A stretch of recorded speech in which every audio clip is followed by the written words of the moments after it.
So my sister, she pushes me off, and I get to the starting line, and I'm like, I think I'm by myself, and I'm like, okay, let's go. Like, these guys are gonna kill me back there. And you know, I'm home clutching, and the tape goes up, and I'm off, and I'm scared, right? You know, like when I'm scared, I just have to go faster because I'm like nervous. So I'm just riding my race, and I'm in first place. You know, the whole 5 laps or whatever, or 4 or 5 laps, I'm in first place. I'm like, this is pretty good. Like, I'm enjoying this race, and the fast guys were behind me. And then all of a sudden, on the last lap, I felt pressure coming from behind me. And I'm like, uh-oh, who is that? And I kind of peek a little, and there's Bruce Penhall.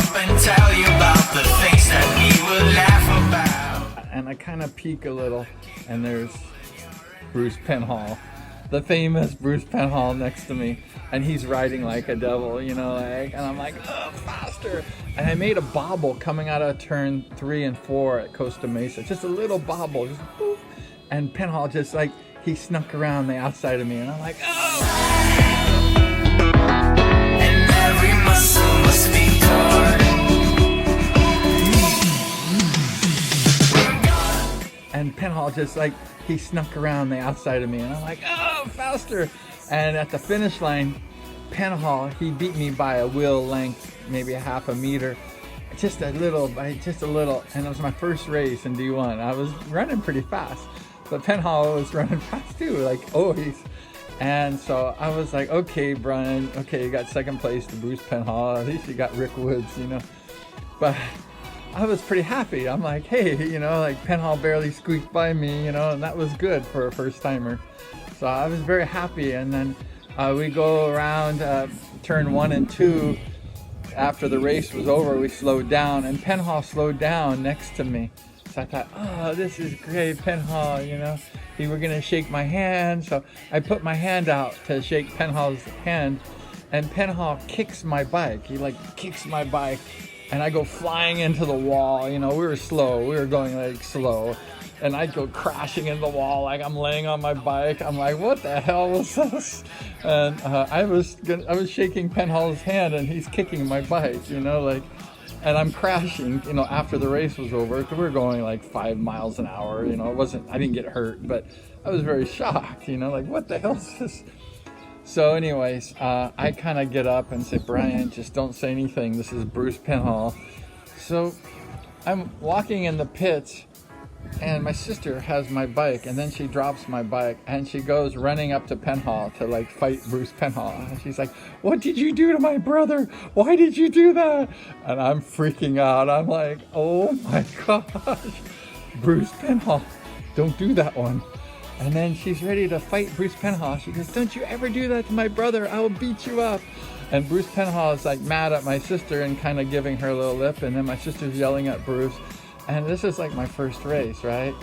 And I was like shocked. And so I was like grabbing my sister by the waist saying, come back, it's Bruce Penhall, like leave him alone.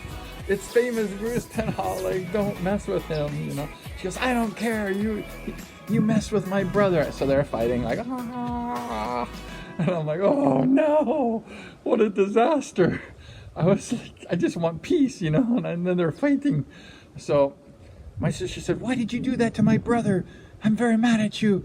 And Bruce said, well, your brother doesn't know how to fix his motorcycle. His chain guard was flying off and almost hit me in the head. And in those days, we had these like big, heavy aluminum chain guards. And I looked down at my bike, and my chain guard was missing. And it flew off, and it nearly hit Penhall on the head. I think he was trying to pass me.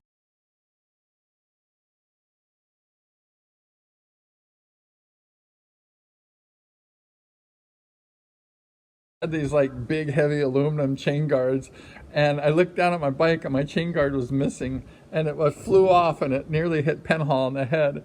I think he was trying to pass me, and then I think it almost hit him or something, and he was pissed. Penhall was mad, and my sister was mad, and they were like fighting. And I was like, Debbie, it's Bruce Penhall. Like, it's okay. Just, you know, let him go. You know, it's Bruce Penhall. And she's like, don't you ever do that to my brother. I will beat you up. And Bruce Penhall was like, shut up, you know, and he was all mad and everything. So I don't think Bruce Penhall liked me much after that, but I didn't really mean anything. I was just a 17-year-old skinny kid, you know, like shy, first year racing Speedway, happy to be there. I mean, hey, you know, racing these guys, how could you be like arrogant? I was very humble and I was very like shy. And I'm like, and my sister stood up for me, and so I guess that was good. She really loved her brother, and she said, "Don't you play with my brother." And so that was my story of Bruce Penhall and my first thing. And I don't blame Bruce for being mad because I wasn't a very good mechanic, you know, like I didn't even know how to hardly work on bikes. I think I could ride a bike, but I'm not really known as a mechanic, so I probably screwed up for sure and didn't tighten the bolt or something. But so Bruce was pissed off at me, and I don't think Bruce really liked me after that, but I always respect Bruce Penhall and Rick Woods, and those guys are like legends and idols to me. And of course it was just a bad experience. So that's my experience, my first D1 race with Bruce Penhall and Rick Woods. And Bruce Penhall and my sister like almost got in a fight. It was funny. So that was a memory that I will never forget.